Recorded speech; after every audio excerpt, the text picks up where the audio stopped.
एकजना भारतीय नागरिकले नक्कली सन्तान बनेर सम्पत्ति हडप्न थालेको आरोप लगाउँदै रूपन्देहीको सिद्धार्थनगर नगरपालिका वडा नम्बर 6 का लालजित मल्लाह र सन्त मल्लाहले न्यायको लागि अपिल गरेका छन्। उक्त फैसला बुवा फौजदार र काका सुक्खुको 2056-05-22 को बन्डा मुचुल्का आधारमा गरिएको थियो। उक्त मुचुल्काका काका सुक्खु र काकी कबुतरी मल्लाको सन्तान नभएको उल्लेख छ। सोही आधारमा काकाको जमिन हाम्रो नाममा आउने अदालतले फैसला गरेको हो। त्यसपछि एकाएक 2078 फागुन 10 गते हामी दाजुभाइ लालजित र सन्तको घरमा एउटा पत्र आयो। त्यसपछि भने हामी झसङ्ग भयौँ। उक्त पत्र थियो रूपन्देही जिल्ला अदालतको। अदालतले अंश मुद्दा परेको भन्दै हामीलाई घरमा म्याद पठाएको थियो। म्याद बुझेर हामी अदालत गयौँ। त्यसपछि बल्ल थाहा भयो काका सुक्खु र काकी कबुतरीको नक्कली छोरी बनेर अंशका लागि रिखीदेवी अग्रवाल र मालती मल्लाको मुद्दा हालेका रहेछन्। भैरवमा पत्रकार सम्मेलन गर्दै लालजित मल्लाहले सिद्धार्थनगरका 3 ठाउँको घर, ओमसतियाको 9 कट्ठा 7 धुर जग्गा र सियारीको जग्गा हडप्ने गरी आफ्नो काका सुक्खुको छोरी भन्दै नक्कली कागजात बनाई अंश दाबी गरेको आरोप लगाए। प्रशासनले हाम्रो निवेदन परेपछि लिखी देवी र मालतीको नायिकाका बारे सरजमिन गरेको थियो। तर सिद्धार्थनगर 6 मा सरजमिन गर्नुपर्नेमा मिलिमतोमा वाडा नम्बर 8 मा सरजमिन गरेर लगियो।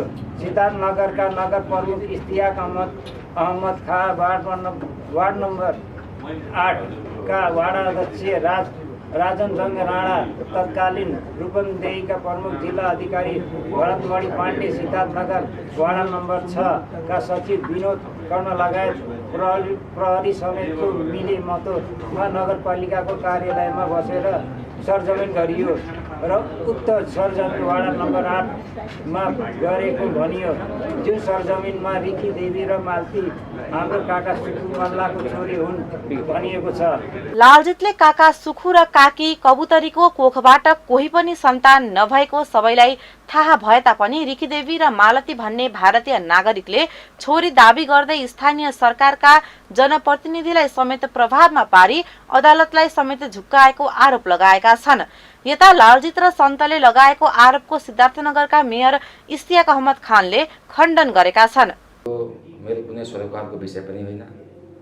मलाई केही त्यसको बारेमा यो छ कि अदालतले निर्णय गरेको उसको पक्षमा निर्णय गरेको मेरो अफिसमा आयो होलान्।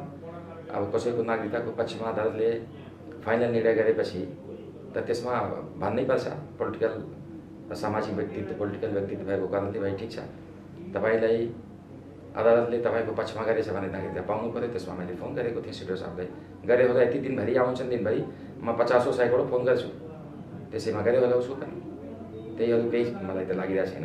म कहाँ कुन उसमा मुचुल्कामा सिग्नेचर गरेको छु, मेरो कहाँ यति फुर्सा छ मुचुल्कामा सिग्नेचर, म यति बेको छु मुचुल्कामा सिग्नेचर गर्छु। अदालतले सरजमिन मुचुल्का बनाउँदा सिद्धार्थनगरको वडा नम्बर 6 बाट मुचुल्का बनाएको थियो। उक्त मुचुल्का नक्कली रहेको मल्लाह दाजुभाइको आरोप छ। जिल्ला अदालत रूपन्देहीले 2080 भदौ 26 गते फैसला गर्दै सुक्खुको सम्पत्ति रिखीदेवी र मालतीको नाममा जाने फैसला गरिदिएको छ। त्यसपछि लालजित र सन्त फेरि न्यायिक र अर्धन्यायिक निकाय धाइरहेका छन्। यता अदालतले फैसला गरे तापनि जिल्ला प्रशासन कार्यालय रूपन्देहीले 2080 साउन 15 गते प्रहरी मार्फत सरजमिन गर्दा सुक्खुका सन्तति नदेखिएको रूपन्देहीका प्रमुख जिल्ला अधिकारी गणेश अर्यालले बताए। शासन कार्यालयले योभन्दा अगाडि यो विवादमा, खास गरी नागरिकतासँग सम्बन्धित विवादमा उपलब्ध तथ्य र प्रमाणको आधारमा विषय अगाडि नबढाउने गरी मुलतवीमा राखेको अवस्था थियो।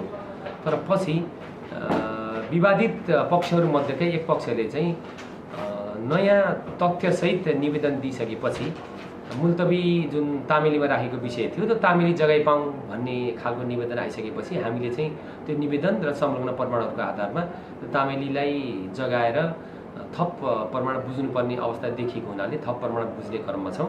त्यस क्रममा सरजमिन मुचुल्का तयार गर्ने र त्यसको आधिकारिकता परीक्षण गर्ने सन्दर्भमा हामी चाहिँ अगाडि बढिरहेको अवस्था छ। त्योभन्दा अगाडि अब यो विषयको चाहिँ यो विषय सम्मानित उच्च अदालतको मा विचाराधीन अवस्थामा रहेको पनि अवस्था छ। एकातर्फ अंशियाको रूपमा हामीले चाहिँ नागरिकताको तर्फमा छानबिन र अनुसन्धान गरिरहेका छौँ। जिल्ला अदालतले गरेको फैसलामाथि उच्च अदालत बुटवलले सुनुवाई गर्ला, तर आश्चर्यको विषय के छ भने जिल्ला प्रशासनबाट एउटा विषयमा अलग अलग समय गरिएको मुचुल्कामा फरक फरक रिपोर्ट देखिनु झनै आश्चर्यचकित विषय भएको छ।